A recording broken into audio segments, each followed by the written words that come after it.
बिस्मिल्लाहिर्रहमानिर्रहीम, अस्सलाम वालेकुम। This is me Ahsan Danish. चूँकि हमने एक सीरीज़ शुरू किया है तो उसमें पहला टॉपिक हमारे पास वार ऑफ इंडिपेंडेंस है 1857।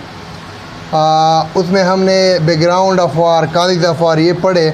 आज हम चैलेंजेस आफ्टर वार पढ़ेंगे, लेकिन इसके पढ़ने से पहले मैं आपसे एक रिक्वेस्ट करूँगा। चूँकि हमारा कोर्स जो है वो फ्री ऑफ कॉस्ट है इंशाल्लाह, तो आपसे एक रिक्वेस्ट ये है कि हमारे जितने भी स्टूडेंट हैं, जितने भी हमारे ब्रदर हैं या व्यूअर हैं, उनसे ये रिक्वेस्ट है कि हमारे चैनल को सब्सक्राइब करें, लाइक करें और बेल आइकन दबाएं, और साथ साथ में अपने दोस्तों के साथ भी शेयर करें ताकि ज़्यादा से ज़्यादा स्टूडेंट्स को इसका फ़ायदा हो जाए। चूँकि फ्री ऑफ कॉस्ट है, so free of cost course है, तो इसका फ़ायदा मैं चाहता हूँ कि सबको हो जाए। तो हम पॉलिटिकल चैलेंज पढ़ेंगे आज कि वार के बाद कौन कौन से चैलेंजेस जो थे, कौन कौन से डिफ़िकल्टीज जो थे वो मुसलमानों को फेस करना पड़े, और उनमें से सबसे पहला हमें क्या है पॉलिटिकल चैलेंजेस पढ़ेंगे। तो पॉलिटिकल चैलेंजेस वो होते हैं जो मुसलमानों को क्या थे ऑन द स्पॉट, उन मौके पर जो मुसलमानों की बहुत ज़्यादा ज़रूरत थी, उन मौके में ये दरपेश हुई। स्पेशली जब एंड ऑफ मुग़ल एम्पायर हुआ, तो एंड ऑफ मुग़ल एम्पायर जो है इसमें है क्या कि इसमें रूल ऑफ मुग़ल जो थे वो ख़त्म किया गया। यानी वहाँ पर जो मुग़ल हुक्मरान थे, जिसकी कानून, जिसकी रूल थी, जिसकी बालादस्ती थी और जिसका पावर था, उसको ख़त्म किया। Rule of Mughal demolish. India came under the direct rule of Great Britain. जो इंडियन सब कॉन्टिनेंट थी वो direct rule of Great Britain के अंडर आ गई। यानी अब मुग़ल के रूल ख़त्म हुआ और ग्रेट ब्रिटेन यानी ब्रिटिशर्स का जो रूल है वो शुरू हुआ। और यहाँ पर जो ईस्ट इंडिया कंपनी की एडमिनिस्ट्रेशन थी, यानी जो इंडियन की एडमिनिस्ट्रेशन थी, वो ख़त्म हुआ, वो डिमोलिश कर दिया गया और ब्रिटिश एडमिनिस्ट्रेशन वहाँ पर सेटअप किया गया। ब्रिटिश एडमिनिस्ट्रेशन शुरू हुआ। तो हम पॉलिटिकल चैलेंज में सबसे पहला हेडिंग देंगे कि एंड ऑफ मुग़ल एम्पायर। तो उसमें ये लिखेंगे कि end of Mughal empire rule, the end of Mughal empire was done, rule of Mughal was demolished, India came under the direct rule of Great Britain, East India Company administration demolished and British administration was set up in the Indian subcontinent. उसके बाद जो है difficulties for Muslim, ये दूसरा heading हम देंगे political challenges में। तो दूसरा चैलेंज हमारे पास क्या है, डिफ़िकल्टीज़ फॉर मुस्लिम। तो डिफ़िकल्टी फॉर मुस्लिम में क्या है, ये बहुत ज़्यादा जो है मुसलमानों को तकलीफ़ दिया गया, उसको इम्प्रिजनमेंट मिल गई, कई जेल में बंद कर दिया, उनको डेथ सेंटेंस दिया गया, उसको जलावतन कर दिया गया। क्या imprisonment, death sentence and exile for Muslims. After war के बाद, इस जंग के बाद thousands of Muslims put behind the bars, तो वो जेल में कर दिए गए। हज़ारों मुसलमानों को जेल में बंद किया गया, कैद कर दिया गया। और इस तरीके से जो हुआ डायरेक्टली इन्वॉल्व इन वार, वो हैंग किए गए, उसको फांसियाँ दी गई। जो डायरेक्टली वार में जो थे मौजूद थे, मतलब जो डायरेक्टली वार में एक्टिव थे, उसको क्या कर दिया, उसको हैंग्ड आउट किया, उसको फांस दिया गया। उसके बाद ये बात बुक लिखते हैं कि अराउंड 2700 यानी 2700 मुस्लिम हैंगिंग दिल्ली में उन्होंने उसको फांसी दी गई। Many were forced to exile, बहुत से जो मुसलमान उसको क्या कर जलावतन कर दिया। और इसमें बहादुर शाह जफ़र जो कि आखिरी मुग़ल हुक्मरान था, उसको खुद क्या हो गया, वार एग्जाइल टू रंगून बर्मा। वो रंगून जो थे, वो रंगून उसको वहाँ पर क्या कर दिया, एग्जाइल कर दिया, शिफ्ट कर दिया। और फिर उसके सामने ही उसके दो बेटों की क्या कर दिया, डेथ हो गई। इसके बारे में ये भी बोला जाता है, मैंने सुना था कि उनको कहा बहादुर शाह ज़फ़र को कि आप उसको जेल में थे कि आज आपके लिए हम एक स्पेशल फूड ला रहे हैं, स्पेशल खाना है आपके लिए। तो वो बहुत खुश हुए, चूँकि वो बहुत ज़्यादा पतला हुआ था और वो बहुत ज़्यादा गम और दर्द में था। तो उन्होंने कहा कि चलो कुछ तो अच्छा हुआ। तो जब प्लेट लाया तो प्लेट में एक प्लेट था, पतनूस था, जिसको हम क्या बोलते हैं, वो हमवार सा प्लेट बड़ा। तो उसमें उन्होंने क्या कर दिया, जब पर्दा उठाया तो उसके दो बेटों के सर थे। ये बात भी बोले जाते हैं कि उसके दो बेटों के सर उसको खाने के तौर पर पेश किए गए थे। तो ये बहुत बड़ी जुल्म है, जबर है, बर्बरियत है। तो इसकी वजह से ये जो है क्या है, मुसलमानों को बहुत से डिफ़िकल्टी सामने आए। तो डिफ़िकल्टीज़ फॉर मुस्लिम में हम ये सब कुछ लिखे, तो ये बहुत कुछ है। उसके बाद जो है हमारे पास सोशो इकनॉमिक चैलेंजेस हैं। तो सोशो इकनॉमिक चैलेंजेस में हम सोशल इकोनॉमिकल चैलेंजेस पढ़ेंगे मुसलमानों के कि किस तरह उन्होंने सोशल लाइफ में उनको जो है डिफ़िकल्टी फेस करना पड़े, किस तरह इकोनॉमिक डिस्ट्रक्शन हुआ मुसलमानों का। तो सबसे पहले उसमें है कन्फिस्केशन ऑफ जागीर। कन्फिस्केशन मीन ज़ब्त करना, सीज़ करना, मस्मार करना।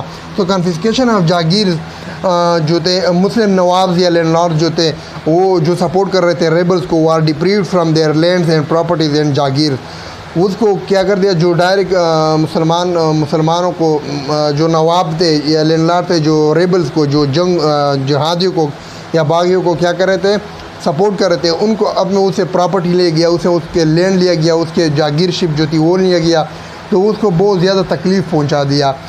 उसके बाद रिस्ट्रेन फ्राम गवर्नमेंट जॉब्स।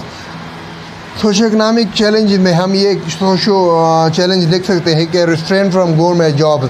तो उसमें यह है कि नो हाई पोस्ट, मुसलमानों के लिए कोई हाई पोस्ट या प्रेस्टिजियस पोस्ट में उसके लिए हिस्सा नहीं थी। No recruitment for Muslim in prestigious post. जब एडवर्टाइजमेंट आ रहा था तो उसमें क्लियरली ये मेंशन था that Muslims were not allowed, के मुस्लिम्स अलाउड नहीं है। तो ये बहुत ज़्यादा चैलेंजेस थे मुसलमानों के लिए, क्योंकि वो जो प्रेस्टिजियस पोस्ट थे हिंदू तो उसके लिए अलाउड थे, लेकिन मुसलमान वैसे तो दोनों हिंदू और मुस्लिम यानी इंडियन दोनों अलाउड नहीं थे, लेकिन ख़ास तौर पर मुसलमान जो थे वो ज़्यादा जो है इससे डिस्ट्रैक्ट हुए, क्योंकि उन पर क्लियर लिखा था कि मुस्लिम आर नॉट अलाउड। उस पर ये नहीं लिखा था कि हिंदू आर नॉट अलाउड और इंडियन आर नॉट, उस पर लिखा था कि मुस्लिम आर नॉट अलाउड। तो ये बहुत बड़ी बात है अगर इस पर सोचा जाए कि आपको बिल्कुल अपनी हुकूमत में आपको जो है वो रिक्रूटमेंट आपको ना मिले। उसके बाद सप्रेशन ऑफ मुस्लिम ट्रेडर्स या merchants. Suppression of Muslim traders और मर्चेंट्स के बारे में अगर हम कहें तो जो मुस्लिम ट्रेडर्स और सौदागर या मर्चेंट थे उसको ब्रिटिशर्स ने काफ़ी सप्रेस किया, internally as well as externally. उसको जो है हर तरह के ट्रेडिंग से महरूम किया गया और उनको प्रोहिबिट किया कि आप जो है उसकी जो एक्सपोर्ट ड्यूटी थी या उसकी जो बड़ी एक्सपोर्ट थी उनको उन पर बंद कर दिया। एंड मुसलमानों को हर तरह के ट्रेडिंग से दूर रखा गया और प्रोहिबिट किया that you have never export your own material, you have never import your own material for the benefits of Muslim. तो ये बहुत बड़ी चैलेंज थी उसके लिए, मुसलमानों के लिए उस वक्त वार के बाद। उसके बाद no appointment at top post. ये टॉप पोस्ट या गवर्नमेंट जॉब ये भी एक आता है, लेकिन इसमें ये लिखते हैं कि जो बड़े बड़े पोस्ट है उसमें एक भी मुस्लिम नहीं था। ये सर विलियम हंटर्स के लिखते हैं कि 1868 में 240 एडवोकेट्स थे कलकत्ता हाई कोर्ट में, लेकिन उसमें ओनली वन मुस्लिम था। कोई मतलब ये बहुत बड़ी चैलेंज है मुसलमानों के लिए कि 1868 मुस्लिम्स थे, एडवोकेट्स थे, तो 240 एडवोकेट्स थे, 240 एडवोकेट्स थे और 240 एडवोकेट्स में से सिर्फ एक मुस्लिम। तो ये बहुत बड़ी चैलेंज है मुसलमानों के लिए। फिर वो कहते हैं कि 1889 में 14 ऐसे थे असिस्टेंट कमिश्नर थे बंगाल में, उसमें कोई भी मुसलमान नहीं था। तो ये टॉप पोस्ट पर मुसलमानों को ना रखना यही इस बात की गवाह है कि ये बहुत बड़ी डिफ़िकल्टी थी मुसलमानों के लिए उस वक्त जो उन्होंने फेस की थी। उसके बाद अगर हम आ जाए एक सोशो इकनॉमिक चैलेंज में तो रिमूवल फ्रॉम आर्मी। तो मुसलमानों को फोर्सली रिमूव किया जाता था आर्मी से, उसको कोई लैंड नहीं दिया जाता था। तो जब उसके साथ ना लैंड था और ना उसके साथ कोई ऐसे अलाउंस और उसके ना कोई ऐसी सैलरी थी, तो क्या होते उसको शदीद पावर्टी, इससे उन्होंने क्या कर दिया, इससे शदीद पावर्टी काज हुआ और मुसलमान की आर्मी थी वो बहुत गरीब होती जा रही थी। तो यहाँ तक हमने क्या कर दिया, सोशो इकनॉमिक चैलेंजेस आफ्टर वार और पॉलिटिकल चैलेंजेस आफ्टर वार ये हमने पढ़े। अब हम इसके रिलीजियस एंड कल्चरल चैलेंजेस पढ़ेंगे और साथ साथ एजुकेशनल चैलेंजेस भी पढ़ेंगे। अच्छा, रिलीजियस एंड कल्चरल चैलेंजेस हम अभी पढ़ेंगे और उसके साथ एजुकेशनल चैलेंजेस ये दोनों अब हम पढ़ेंगे। तो रिलीजियस एंड कल्चरल चैलेंजेस भी मुसलमानों को नहीं छोड़ा, उसको बहुत से डिफ़िकल्टीज़ और बहुत से जो है इस तरह के वॉर सिचुएशन का सामना करना पड़ा, जिसमें सबसे पहले डेथ सेंटेंस टू उलमा। डेथ सेंटेंस टू उलमा, जो मुसलमानों के उलमा या इस्लामिक स्कॉलर थे, तो वार के बाद after war British government imprisoned thousands and hundreds of ulamas and Islamic scholars. Many of them were sentenced to death. तो वार के बाद उलमा को जो है रिलीजियस चैलेंजेस में से सबसे पहले कि उलमा को जो है वो उन्होंने क्या कर दिया, जेल भेज दिया। और बहुत से उन्होंने उस उलमा और इस्लामिक स्कॉलर में उन्होंने क्या कर दिया, उसको जो है फांसी भी दी गई, सेंटेंस टू डेथ। उसके बाद अगर हम सेकंड पे आ जाए तो demolition of religious institution. Demolition of religious institution में हम क्या पढ़ते हैं, तो इसमें हम ये पढ़ेंगे कि demolish of madrasas and preaching places of Muslims, Islamic literature was burnt, Muslim was affected. इसमें यह हुआ कि मुसलमानों की जो इस्लामिक प्रीचिंग के लिए कुछ मदरसास थे या मास्क थे या और ऐसी प्लेसेस थे जिसमें वो मुसलमानों के मुस्लिम्स एजुकेशन को प्रमोट कर रहे थे, तो उसको ख़त्म कर दिया, उसमें मसमार कर दिया। और जो इस्लामिक लिटरेचर है उसको भी ख़त्म कर दिया, उन्होंने जला दिया। तो इससे मुसलमान सीवियरली अफेक्ट हो गए। उसके बाद हम आगे जाते हैं तो प्रीचिंग ऑफ क्रिश्चियन मिशनरीज, इस पे आते हैं। तो प्रीचिंग ऑफ क्रिश्चियन मिशनरीज हमने पहले भी पढ़ा था कि उन्होंने क्या कर दिए, under the responsible of patronage of responsible officers, उन्होंने क्रिश्चियन मिशनरीज वो लोग होते हैं जो क्रिश्चियनिटी को प्रमोट करते हैं। टू प्रमोट क्रिश्चियनिटी, क्या टू प्रमोट क्रिश्चियनिटी, तो उन्होंने क्रिश्चियन मिशनरीज को प्रिपेयर किया एंड देन उन्होंने इस इंडियन सब कॉन्टिनेंट को क्या कर दिया, बेच दिए उन्होंने।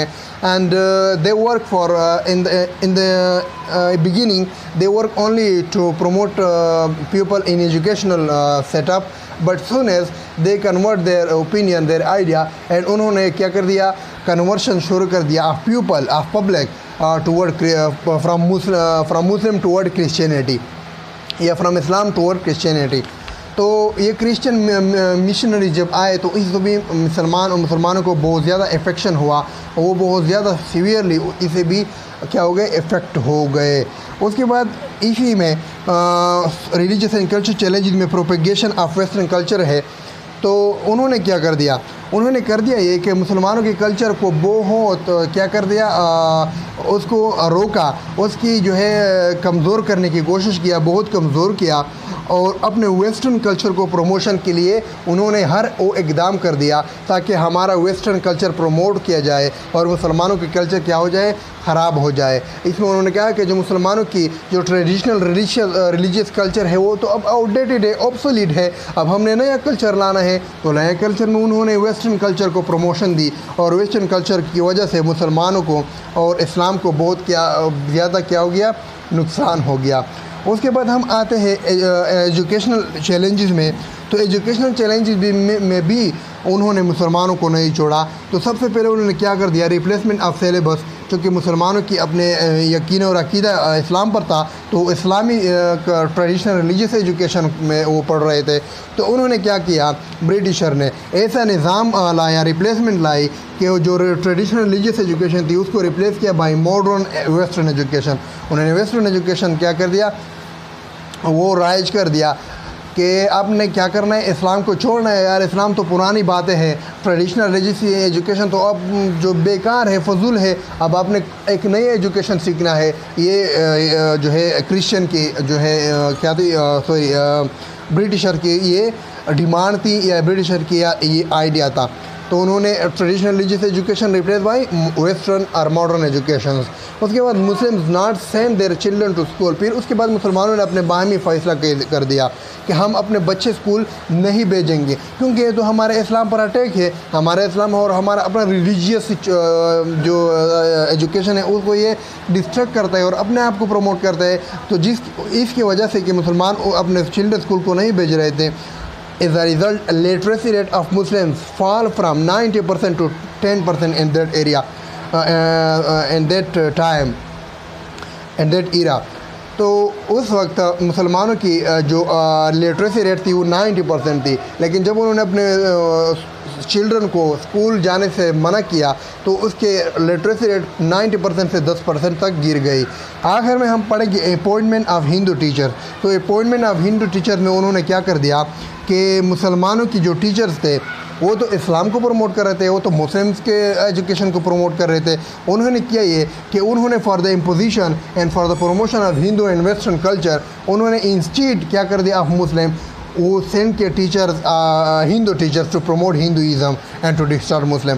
यहाँ पर उन्होंने क्या कर दिया, हिंदू टीचर का तैनाती की गई।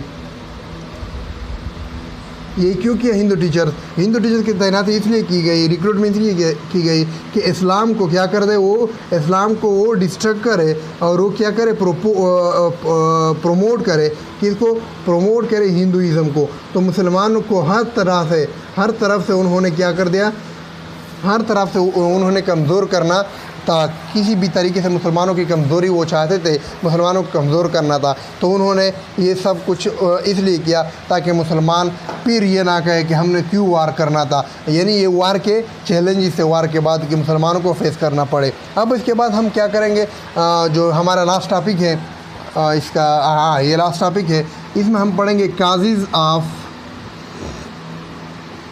फेलर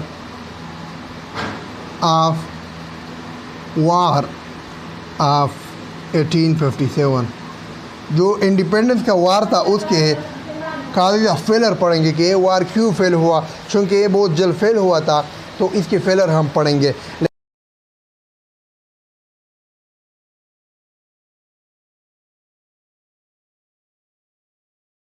और जिन दोस्तों ने अभी तक हमारा चैनल सब्सक्राइब नहीं किया है, उससे रिक्वेस्ट है कि काइंडली हमारे चैनल को सब्सक्राइब करें, लाइक करें, बेल आइकन दबाएं और अपने दोस्तों के साथ ज़रूर शेयर करें, क्योंकि हमारा जो कोर्स है ये फ्री ऑफ कॉस्ट है। तो दैट्स वाई हम चाहते हैं कि ज़्यादा से ज़्यादा लोगों को इसका फ़ायदा हो जाए। Thank you very much.